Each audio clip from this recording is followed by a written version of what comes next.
अगर आप सोचते हैं कि कोई लैंग्वेज स्ट्रांगली टाइप्ड इसलिए है क्योंकि उसमें वेरिएबल का टाइप डिक्लेयर करना पड़ता है और कोई लैंग्वेज वीकली टाइप्ड इसलिए है क्योंकि एक variable different data type store कर सकता है, तो आप गलत है।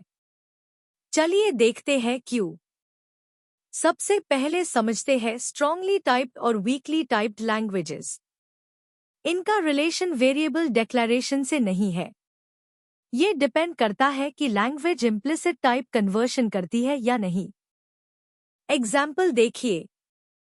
जावास्क्रिप्ट ऑटोमेटिकली स्ट्रिंग को नंबर में कन्वर्ट कर देता है और आउटपुट आता है 3। इसी वजह से जावास्क्रिप्ट को जनरली वीकली टाइप्ड लैंग्वेज माना जाता है। अब पाइथन देखिए। यहाँ पाइथन ऑटोमेटिकली कन्वर्शन नहीं करता, सीधा टाइप एरर देता है। इसीलिए पाइथन को स्ट्रांगली टाइप्ड लैंग्वेज कहा जाता है। अब एक और कंफ्यूजन क्लियर करते हैं। स्टैटिक और डायनामिक टाइपिंग का स्ट्रॉन्ग और वीक टाइपिंग से कोई डायरेक्ट रिलेशन नहीं है। स्टैटिक और डायनामिक टाइपिंग सिर्फ ये बताती है कि टाइप एरर्स कब डिटेक्ट होते हैं, कंपाइल टाइम या रन टाइम।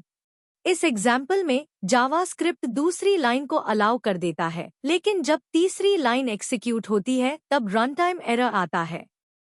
टाइपस्क्रिप्ट इसी मिस्टेक को प्रोग्राम रन होने से पहले ही डिटेक्ट कर लेता है। कंपाइल टाइम पर ही एरर मिल जाता है। इसीलिए टाइपस्क्रिप्ट स्टैटिकली टाइप्ड लैंग्वेज है। तो याद रखिए, स्टैटिक वर्सेस डायनामिक बताता है कि टाइप एरर्स कब डिटेक्ट होते हैं।